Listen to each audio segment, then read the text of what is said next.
दोस्तों स्वागत है आपका हमारे YouTube चैनल ओम हरिओम डिजिटल में। दोस्तों पैसे रामचरितमानस कथा का भाग 47वां, जो कि पेज 231 से लेके 235 तक का पाठ आज हम आपको सुनाएंगे।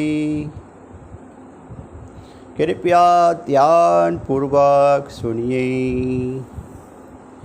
एक बार आँख बंद करके प्रेम से बोलिए जय श्री राम। बेसे लखनऊ बोले मिदबानी, अहो मुनिषो महाभट मानी। पुनि पुनि मोहि देखाव कुठारो, चेत उठावन फूकी पहारो। लक्ष्मण जी हंसकर कोमलवाणी से बोले, अहो मुनीश्वर, तो आपको बड़ा भारी योद्धा समझते हैं, बार बार मुझे कुल्हाड़ी दिखाते हैं, फूंक से पहाड़ उड़ाना चाहते हैं। यहाँ कुंभगंतिया कोई नाही, जे तर्जनी देखी मोही जाही। देखे कुठारू सरासन बाना, मैं को चुका सहित अभिमाना। यहाँ कोई कुम्हड़े का बतिया छोटा कच्चा फल नहीं है, जो तर्जनी सबसे आगे की उंगली को देखते ही मर जाती है। कुठार और धनुष बाण देखकर ही मैंने कुछ अभिमान सहित कहा था। मृग सोत समुझे जनेऊ बिलो की, जो कछ कहू सहु रोकी। सुरमय सुर हरिजन और उगाई, हमरे कुलीन पर न सुराई। भृगुवंशी समझकर और यज्ञोपवीत देखकर तो जो कुछ आप कहते हैं उसे मैं क्रोध को रोक कर सह लेता हूँ। देवता, ब्राह्मण, भगवान के भक्त और गो, इन पर हमारे कुल में वीरता नहीं दिखाई जाती। फंदे पापू अपकीरति हारे, मरहु पापरी तुम्हारे। कोटि कुलिज सम बचन तुम्हारा, व्यर्थ धरऊ धनुबान कुठारा। क्योंकि इन्हें मारने से पाप लगता है और इनमें हार जाने पर अपकीर्ति होती है, इसलिए आप मारे तो भी आपके पैर घी पड़ना चाहिए।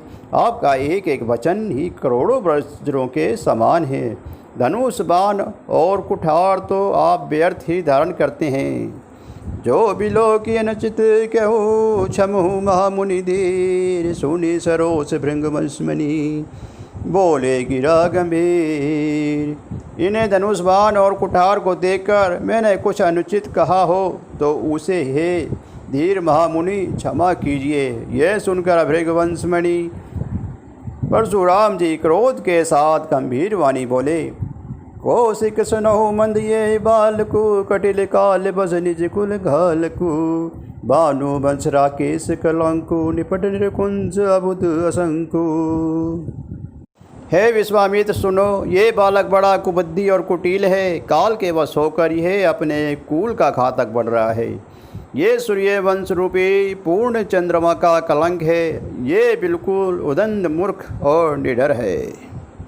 काल कबलु होय छन माही, कहू पुकारी खोरी मोहि नाही। तुम्हें हट कहू जजरहु उबारा, कही प्रताप बलु रोष हमारा। अभी क्षण भर में ये काल का ग्रास हो जाएगा। मैं पुकार करके कह देता हूँ कि फिर मुझे दोष नहीं है। यदि तुम इसे बचाना चाहते हो तो हमारा प्रताप, बल और क्रोध बतलाकर इसे मना कर दो। लखन कहो मुनि सुजस तुम्हारा, तुमरी अछत को भरने पारा। अपने मुँह तुम आपनी करनी, बार अनेक भांति बहुबरनी। लक्ष्मण जी ने कहा, है मुनि, आपका सुयश आपके रहते दूसरा कौन वर्णन कर सकता है। आपने अपने ही मुँह से अपनी करनी अनेकों बार बहुत प्रकार से वर्णन की है। नहीं संतोष न पुनि कछु कहू, जानी ऋष रोकू दुसह दुख सहू। वीरवती तुम धीर बछा, क्षोभा गारी देत न पाबहु शोभा। इतने पर भी संतोष न हुआ तो फिर कुछ कह डालिए, क्रोध रोककर असंख्य दुख मत सहिए। आप वीरता का व्रत धारण करने वाले धैर्यवान और शोभ रहित हैं, गाली देते शोभा नहीं पाते। सुर समर करनी करही, कहीं न जानही आप हो। विद्यमान रन पाई रिपु, कायर कथई प्रतापु।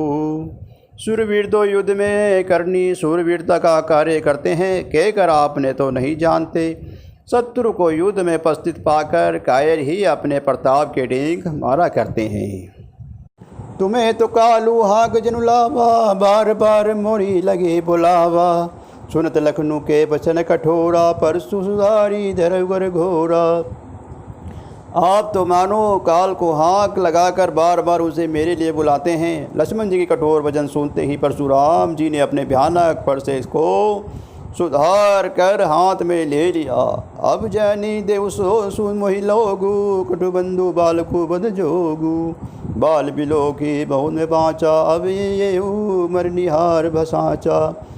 और बोले अब लोग मुझे दोष न दें, ये कड़ुआ बोलने वाला बालक मारे जाने के लिए योग्य है। इसे बालक देखकर मैंने बहुत बचाया, पर अब ये सचमुच मरने के ही आ गया है। कौशिक का क्षमी अपराधु, बाल दोष गुण ग्रही न साधु। खर कुठार में आकुरण को ही, आगे अपराधी गुरु द्रोही। विश्वामित्र जी ने कहा अपराध क्षमा कीजिए, बालकों के दोष और गुणों को साधु लोग नहीं गिनते। परशुराम जी बोले तीखी धार का कुठार में, दया रहित और क्रोधी और यह गुरुद्रोही और अपराधी मेरे सामने। तर देत छोड़ो बिनु मारे, केवल को सुशील तुम्हारे। नाते यही काटी कुठार कठोरे, गुरही उर्नी होते ब्रह्म थोरे। उत्तर दे रहा है, इतने पर भी इसे बिना मारे छोड़ रहा हूँ। सो है विश्वामित्र, केवल तुम्हारे शील प्रेम से ही नहीं तो इसे इस कठोर कुठार से काट कर थोड़े ही परिश्रम में गुरु से उत्कीर्ण हो जाता। गादी सुनो कहे हद्दे हंसी, मुनि हरिऊ सूझ। अय में खाड़ नौ खब में, अजहू नबूज अबूज। विश्वामित्र जी ने हद्दे में कर कहा, मुनि को हरा ही हरा सूझ रहा है, अर्थात सर्वत्र विजयी होने के कारण ये श्री राम लक्ष्मण जी भी साधारण क्षत्रिय की समझ रहे हैं, किंतु ये लोहमयी केवल फौलादी बनी हुई खाड़ उखाड़ खड़क है, मुखे की रस की खाड़ नहीं है जो मुख में लेते ही गल जाए।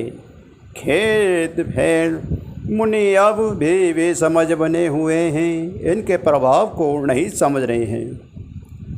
कहे उलाखन मुनि शील तुम्हारा, को नहीं जान विदित संसारा। माता पिता उर्णी भैनी के, गुर निर्णी रहा सोच बड़ जी के। लक्ष्मण जी ने कहा है मुनि, आपके शील को कौन नहीं जानता, वह संसार भर में प्रसिद्ध है। आप माता पिता से तो अच्छी तरह उनकी ऋण ही हो गई, अब गुरु का ऋण रहा जिसका जी में बड़ा सोच लगा है। सो जनु हमरे ही माथे काढ़ा, दिन चले गए ब्याज बन बारा। अब आने व्यवहार ही बोली, तुरंत देव में थैली खोली। वे मानो हमारे ही मत्थे काढ़ा था, बहुत दिन बीत गए, इससे ब्याज भी बहुत बढ़ गया होगा। अब किसी हिसाब करने वाले को बुला लाइए तो मैं तुरंत थैली खोल कर दिखा दूँ।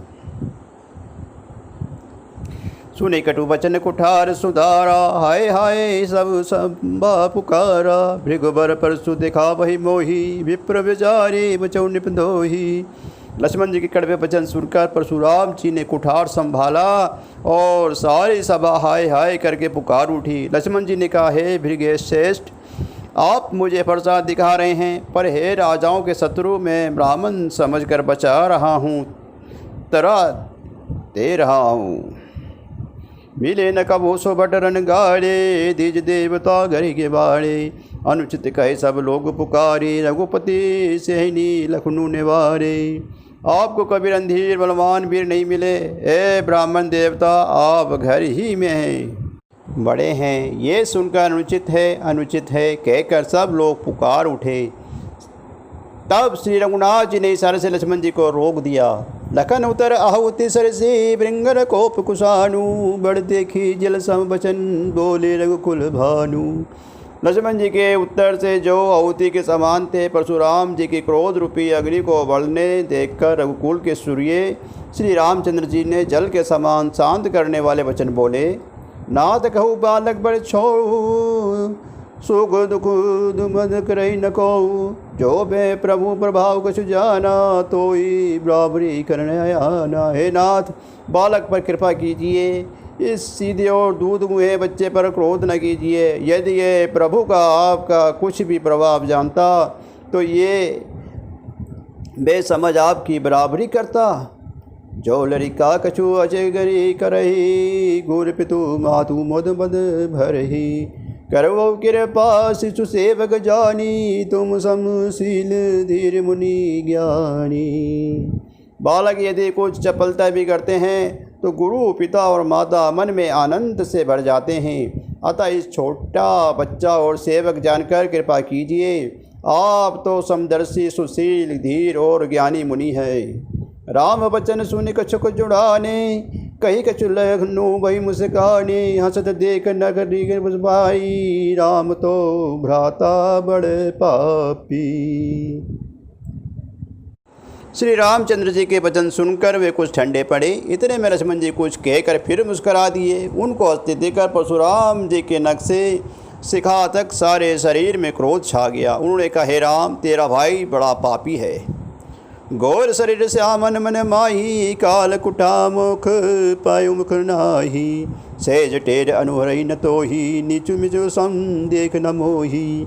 ये शरीर से गोरा पर हद्य का बड़ा काला है, ये विषमुख है, दूध मुहा नहीं, स्वभाव से ही टेढ़ा है, तेरा अनुसरण नहीं करता, तेरे जैसे सोलमान नहीं है, ये नीच मुझे काल के समान नहीं देखता। लखन कहो हंसी सुनो, मुनि क्रोध पाप कर मूल, जय ही बस जन उन्नचित करे, चरे विश्व प्रतिकूल। लक्ष्मण जी ने हंसकर कहा, है मुनि सुनिए, क्रोध पाप का मूल है, जिसके वश में होकर मनुष्य अनुचित कर्म कर बैठते हैं और विश्व भर के प्रतिकूल चलते सबका अहित करते हैं। मैं तुम्हारा अनुचर मुनि राया, बरिहरि क्रोध करी अब दाया, टूट चाप नहीं जो रही सिसानी, बैठ ही होए पाए मिरानी। हे मुनिराज, मैं आपका दास हूँ और क्रोध त्याग कर दया कीजिए। टूटा हुआ धनुष क्रोध करने से जुड़ नहीं जाएगा। खड़े खड़े पैर दुखने लगे होंगे, बैठ जाइए। जो अति प्रिय जो करे उपाय, जो रे कहू बड़े गुनी भलाई, बोल द लखनऊ जन को डराई, मस्त करहु निश्चित फल नाही। यदि धनुष अत्यंत ही प्रिय हो तो कोई उपाय किया जाए और किसी बड़े गुणी कारीगर को बुलाकर जुड़वा दिया जाए। लक्ष्मण जी के बोलने से जनक जी की डर का जाते हैं और कहते हैं कि बस चुप रहिए, अनुचित बोलना अच्छा नहीं। थर थर कापै पुर नर नारी, छोट कुमार खोट बड़ भारी, मृगपति सुन सुनि निर्भय बाणी, ऋषितन धरने होई बलहानी। जनकपुर की श्री प्रभु थर थर काँप रहे हैं और मन ही मन कह रहे हैं कि छोटा कुमार बड़ा ही खोटा है। लक्ष्मण जी की निर्भय वाणी सुनकर परशुराम जी का श्री क्रोध से जला जा रहा है और उनके बल की हानि हो रही है, उनका बल खट रहा है। बोले राम ही दे निहोरा, बचहु बिचारी बंधु लघु तोरा, मनु मलिन धनु संधर कैसे, विसरस भरा कनक घटु जैसे। तब श्री रामचंद्र जी पर एहसान जानकर परशुराम जी बोले, तेरा छोटा भाई समझकर मैं इसे बचा रहा हूँ। ये मन का मेला और शरीर का कैसा सुंदर है, जैसे विष के रस से भरा हुआ सोने का घड़ा। सुनी लक्ष्मण बेसे बहुरी नैन दरे रे, राम गुर समीप गवने संगुची, परिहरी बानी बाम। यह सुनकर लक्ष्मण जी फिर हंसे। तब श्री रामचंद्र जी ने तिरछी नज़र से उनकी ओर देखा, जिससे लक्ष्मण जी सुखचाकर विपरीत बोलना छोड़कर गुरु जी के पास चले गए।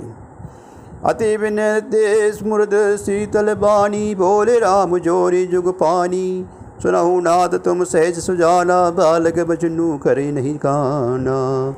श्री रामचंद्र जी दोनों हाथ जोड़कर अत्यंत विनय के साथ कोमल और शीतल वाणी बोले, हे नाथ सुनिए, आप तो स्वभाव से ही सुजान हैं और बालक के वचन पर कान न कीजिए, उसे सुना अनसुना कर दीजिए।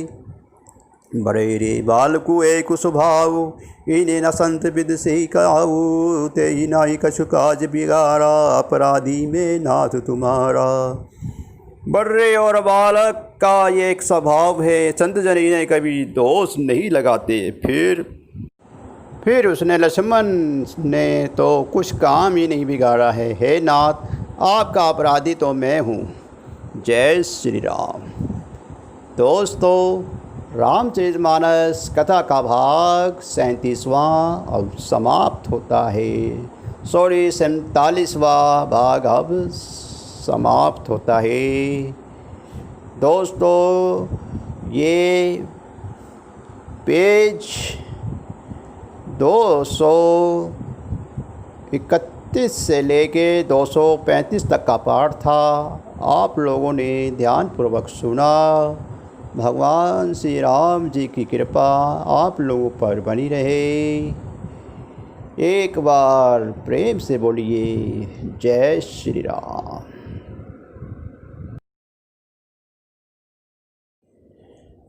श्री रामायण जी की आरती। आरती श्री रामायण जी की, कीर्ति कलित ललसिय पिए की।